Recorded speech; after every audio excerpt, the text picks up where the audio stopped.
Hello, and welcome to another virtual author chat at the Poison Pen Bookstore. I'm John Charles, and our very special guest author today is Jennifer Deibel. Did I get that correct? Deibel. Deibel. Thank you for correcting me. Whose new book, The Lady of Galway Manor, is just out this month. Before we begin our chat, I do want to pause briefly and let those listening in know that we have copies of Jennifer's new book on order. We also have her first book in stock, and we would be happy to hold copies for you or put them in the mail. Just give us a call or go online to the bookstore and we can get that set up for you. And now, without further ado, I'd like to welcome Jennifer. Hello. Hi, thank you so much for having me. I'm excited to be here. I'm delighted you could make it. Let's start first by having you tell us a little bit about yourself. Who was Jennifer before you became a writer? Well, that's a loaded question. Well, I was born and raised in Arizona. I was actually born in a little town in northern Arizona called Williams. It's now Oh, famous for the grizzly, I forget what it's called now, Arizona. yeah. And I kind of grew up all over the state. And then my husband and I moved to Donegal, Ireland when we'd only been married a couple of years. We moved over there to study the culture, the language, the music. So we were there for 2 years, and then we came back and we lived in Texas for a few years while my husband was getting his master's degree, and then went back to Ireland and worked for an American-based travel company there for several years. Our son was born there. Um, and then we got to spend about a year and a half in Vienna, Austria. And then we've been back here in Arizona now for about almost 6 years, I think. And by day, I teach middle school English, and I'm a mom of three. And my husband and I have been married for almost 22 years. Oh, that's wonderful. Now, I read somewhere that you had, in an interview, said to someone that living abroad helped make you a better writer. Can you kind of Oh, for expand sure. on that? Sure. I think, I was kind of your stereotypical sheltered child growing up. I was in a very conservative family, which I'm grateful for.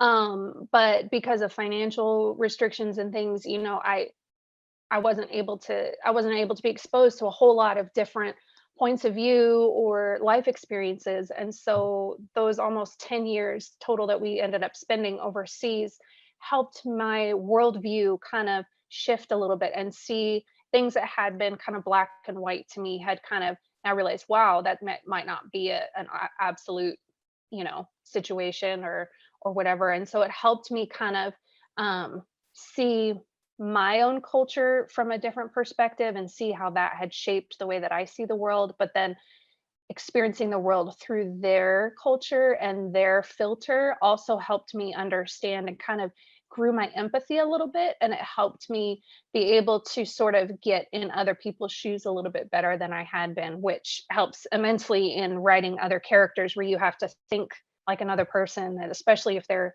completely opposite to your own personality. So I'm very grateful for that time that we had for many reasons, but it definitely strengthened me as a writer for sure. Let's talk a little bit about your path to publication. I think it's fair to say, and correct me on these Irish names if I get them wrong, a dance in Donegal Mhm. was not something that happened overnight. It was kind of a long and arduous path. So can you tell us a little bit about writing your first book and seeing it into publication? Sure. So I had been writing my whole life. I would spend hours as a kid writing in my diary or writing stories or making up plays or whatever.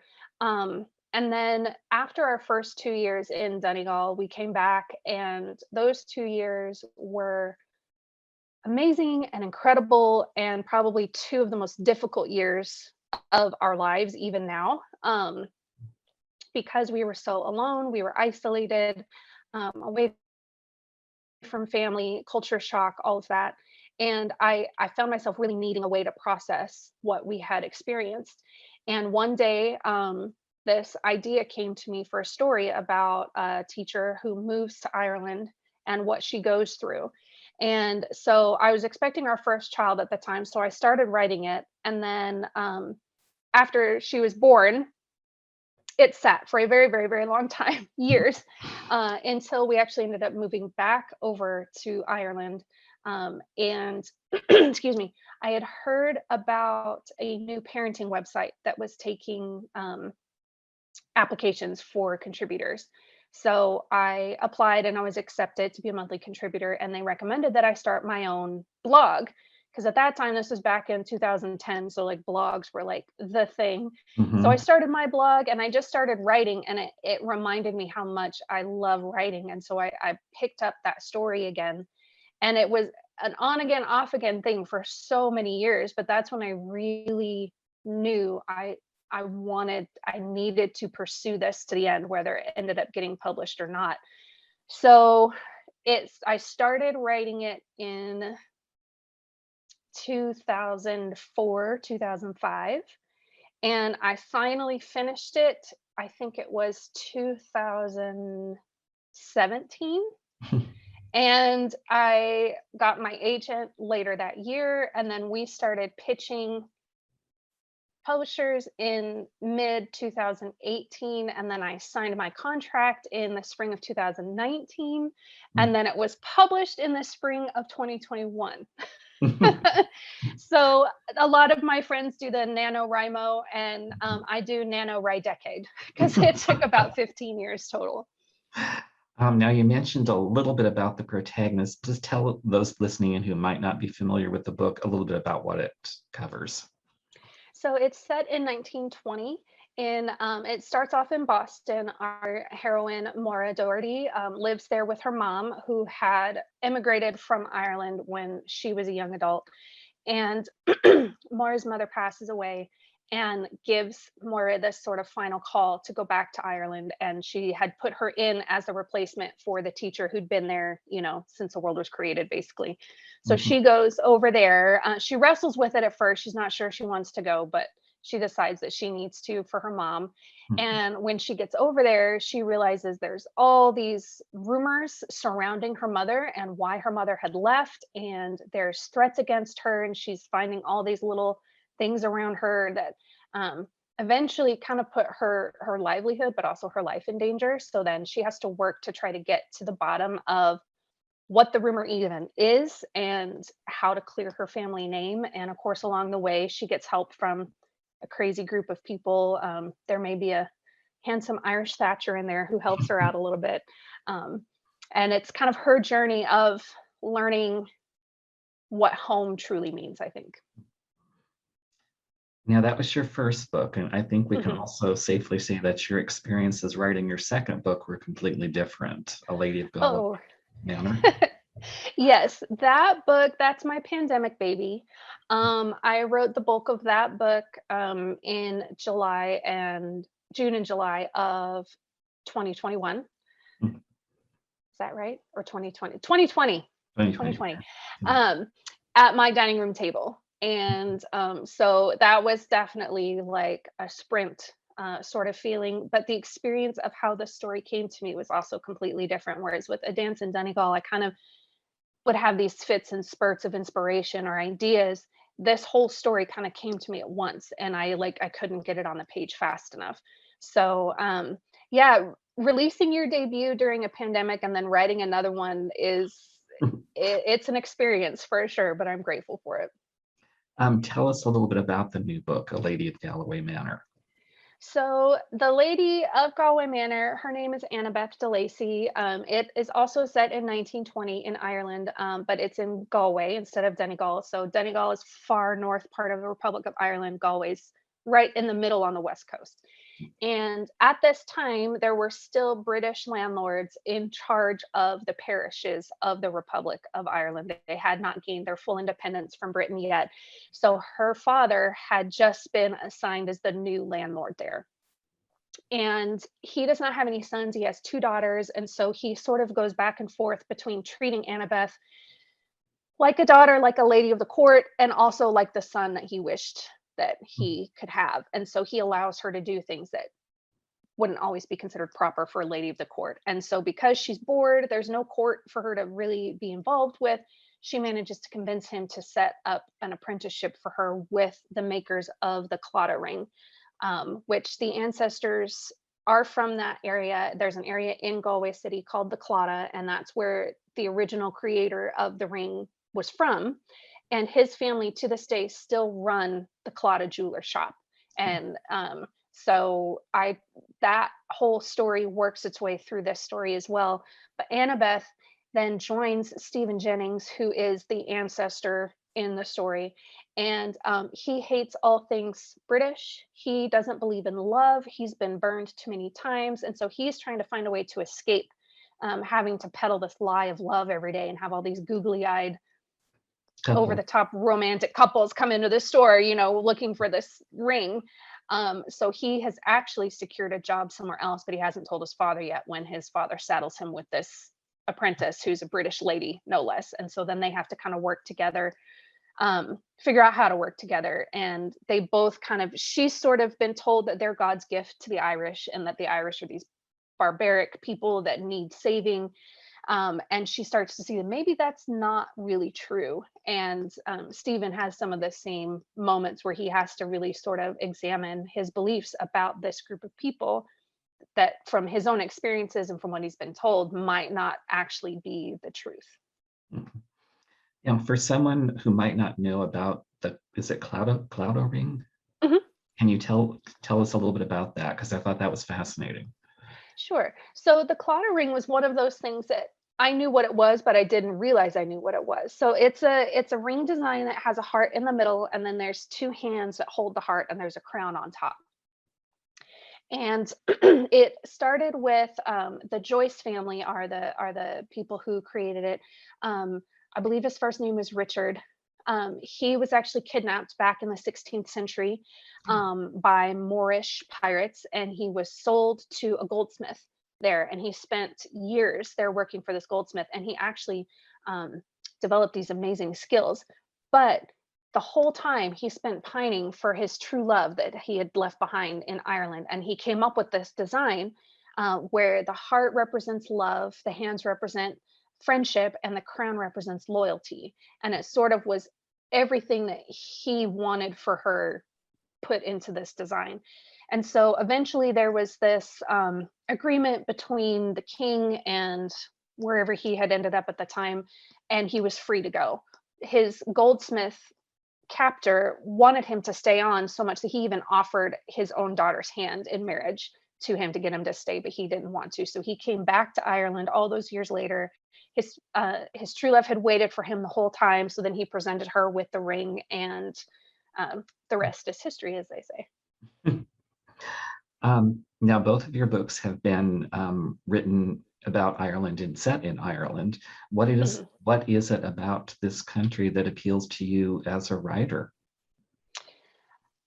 There's no shortage of stories. The Irish love story. They're sort of an oral people. Even their native language, Irish Gaelic, was an oral language up until about maybe 300 years ago. Someone attempted to try to write it down, and so I think their culture just embodies story, and it's magical. Anyone who's ever gone to Ireland, I've never heard anyone go, "Ugh, Ireland." Everyone is like, "Oh my goodness, Ireland." It's just it gets in your soul, and I felt like my heart had always been born there, and I hadn't truly discovered it until I lived there. And so I want people to be able to experience the real Ireland, to get beyond Blarney and top of the morning and all that kind of stuff, and get to see how amazing the country and the people are, at the depth of who they are. Let's talk a little bit about the research involved in writing books. Do you go to particular sources? I mean, especially in the case of the Gaelic language, do you have Mhm. other people that you rely on? Because there's a lot of details woven into your stories, and that Yes. must take you some time. So talk about researching your books. Okay. So, having lived in both Donegal and in Galway, was invaluable to my research. It, I think, allows me to bring an authenticity because I've experienced what it smells like, what the weather feels like, what the food tastes like, what the brogue sounds like, all of that. So having spent almost a decade in that has sort of seeped in. We also spent that entire time studying the language. Uh, So when we left, our children were we lived in an area that was called the Gaeltacht, which is an area reserved for the language. It's most people's first language that live there.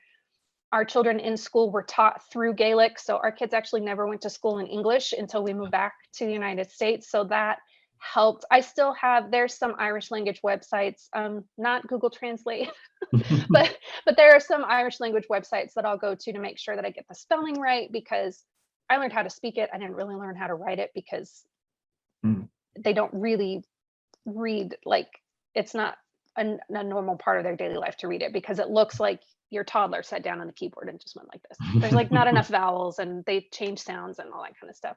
mm, So I do draw a lot from places that we actually were. And then for other things, so in Galway Manor, they are set in a historically accurate place, but I do change a few details, so I can take some creative license. So there's um, a pub in the story called the King's Ransom, and it's inspired by the King's Head pub. So I would go to their website and they list their whole history of the building, because it's one of the oldest buildings in the country and all of that. So it kind of depends on, I try to go directly to the source to mhm. find their stories and their um, view of their history to sort of build my own on, if that makes sense. It does, yeah. And let's expand and talk about your individual writing process. Can you tell us a little bit about, do you prefer to know things in advance? Do you kind of write just by the seat of your pants? I also found it interesting. I think you had said somewhere that initially you found it as a writer being, it was difficult for you to be tough on your characters and you had to learn how to really um, make their lives miserable, I Yeah, guess. for sure. I would say, and I'm stealing this from another writer friend, I would say that I'm a planter. I'm sort of a cross between a plotter and a pantser. My first book definitely was almost all by the seat of my pants, and I only wrote when the muse struck. And once I had a contract, I didn't really have that luxury. And so I found that, you have to turn in a synopsis of the whole story before they say, yes, we like this story or not. So I have a rough idea of what's going to happen. And then I spend a lot of time going over scenes in my head. I know a lot of authors will make outlines, or they use note cards, or they do the snowflake method, or, there's all these things out there. I just sort of write in my head. And then when I sit down, then I put it out all on paper. So I would say it's definitely a mix of both plotting and just sort of winging it, because sometimes my characters don't like to play nice. There was a character that showed up about three-quarters of the way through my first book that I had no plans for, but he showed up and he caused all kind of trouble. And I think the story is probably the better for it. So um, but yeah, I felt like my characters at the beginning were kind of like my own kids. And so, you want what's best for your kids and you want to make life easy on them. But then I realized that makes a really boring story to read. So Mhm. I've had several readers reach out to me, being quite upset with me for some of the things that I've done done to my characters. So that actually makes me feel really good. It should. It speaks to the credit of how strongly you evoke emotions in the reader if Mm. they're seeing them as real people. Um, as you look back now, when at the publishing process, at the writing process, at your journey, what do you wish you had known back when you first started as a writer that you know now? Hmm. I think maybe just to appreciate the season that I was in.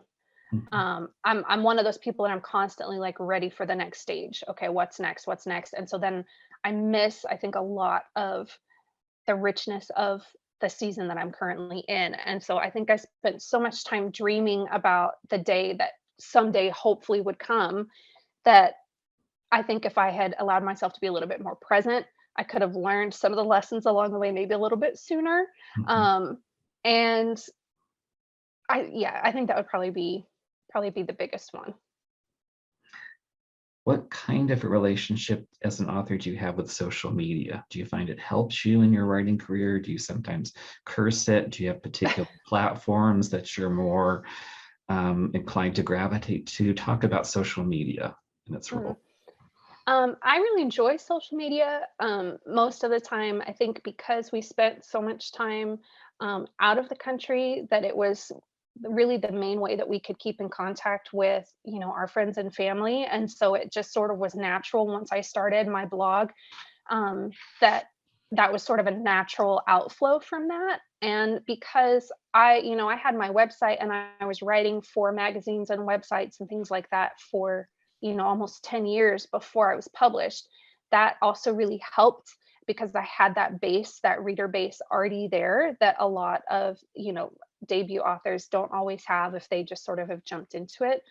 Um, and I do see it as a relationship connecting tool. I don't think of myself as like an influencer or trying to sell my books through social media. It's just sort of a way to continue the conversation, which I really enjoy. I would say I'm most active on Instagram.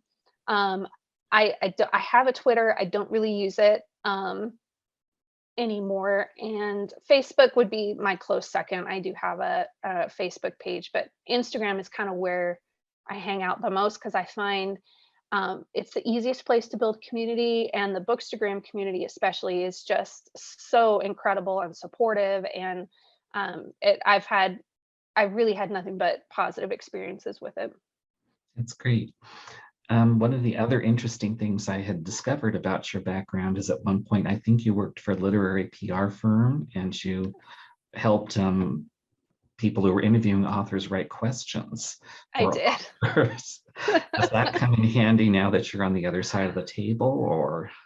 I feel like it should, but when it comes to my own books, I find it's kinda like everyone knows how to be a parent till they have their own kid, and then suddenly they don't know anything. That's kinda how I feel. I have a hard time being more Mhm. objective about it, about my own books.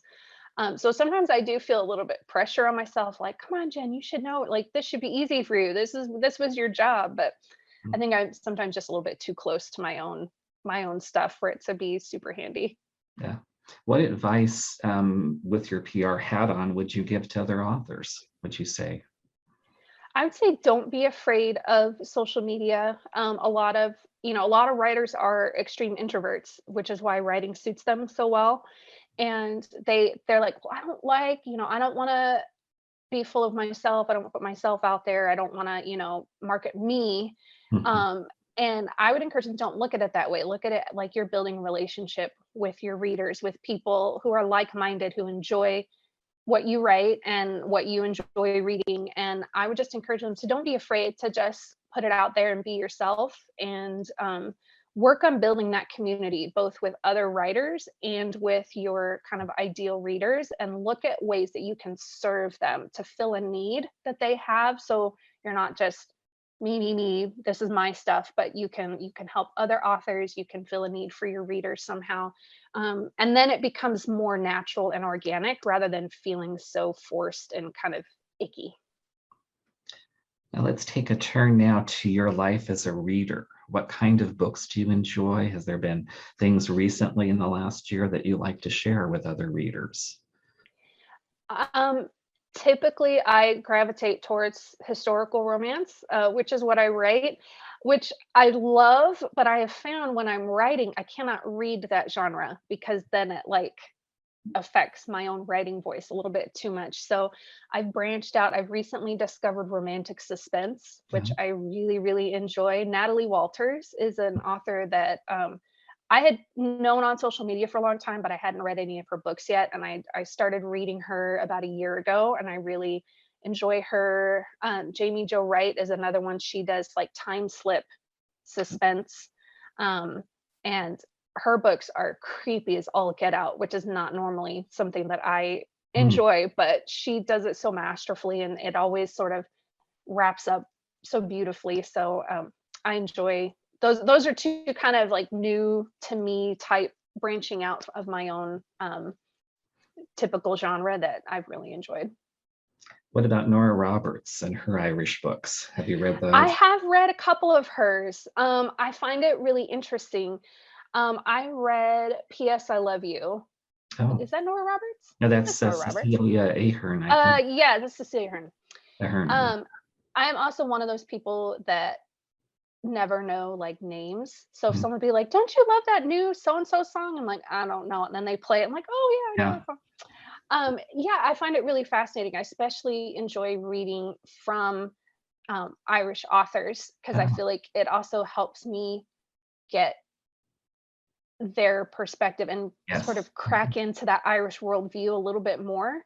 Mhm. Because no matter how long I live there, I'm never going to be Irish, and so I do enjoy that sort of the way they view the world. And there's always sort of a dark layer underneath all of it, which is really Mhm. fascinating to kind of dig into. What's next for you as an author? Can you share anything with us? I just submitted the day before my latest book just launched. I submitted the manuscript for my third book. It's another standalone. Yeah. This one's taking us back to Donegal, set in 1935, and its title's not official yet or anything, but it's sort of like um, Cinderella meets sort of mysterious. So it's set in a place just outside of Letterkenny called Ballymacool, and it's a boarding house, and it follows the story of this girl who's been orphaned, and she's like the lowest scullery maid in the house. And she discovers this treasure sort of thing that she finds, and so she's having to work to sort of figure out what this is, and does it have a connection to her, or what her kind of purpose is. 'Cause she always feels like she's been meant for something more, but she has no way to pursue that. She just sort of feels stuck and alone. So it's kind of her search for identity. So there's a lot of exploration of what is identity, what does that mean, how do you know who you are, not just what your station is in life. Fascinating. You're kind of creeping up in time, so you've gone from the 1920s into the 1930s now. Do you ever Yes. do you ever think about possibly the World War II in an Irish story, or is that too challenging? I have thought about it. I was actually thinking about some story ideas, and there's lots of really crazy stories about ships that were torpedoed off the west coast of Ireland during World War II and World War One. So I've thought about it, but I also thought about throwing it even farther back into the earlier 1900s or even the Oh, 1800s, because um, I feel like that's just a really fascinating time frame to explore, because Ireland in 1935, it seems like it should be fairly modern, but mm, especially in Donegal, there were a lot of places that still didn't have electricity. A lot of people still didn't have cars, and so it it's hard sometimes to make it authentic to the time period mhm. to someone who doesn't understand, like, that they didn't have all Ireland. those things at that time. Yeah. Well, I guess with Ireland, you're really spoiled for choices when it comes to historical time periods. Yes, absolutely. Um, how can readers learn more about you and your books? Do you have a website? I do. The website is sort of my one-stop shop, and it's just jenniferdeibel.com, and Deibel is Deibel. Nice, good German name. Mm. And there's all the information about my books, links to my social media. They can sign up for my newsletter there, which I typically send out about once a month, sometimes once every other month, with just updates and what I'm reading and all that kind of good stuff. Well, I can't believe we're almost out of time. You've just I flown by with know. such a fascinating interview. Jennifer, before we leave, I do want to let those listening in, Jennifer's books are A Dance in Donegal and Hmm. The Lady of Galway Manor. We do have copies of one in stock. The other is on order at the Poison Pen. Feel free to give us a call or go online. We'll hold them for you. I want to thank Jennifer for taking time to visit with us today, and I'm looking forward to your third book. It sounds absolutely marvelous. Oh, thank you so much for having me. I really enjoyed chatting with you today. And thank everyone for listening in to another virtual author chat at the Poison Pen.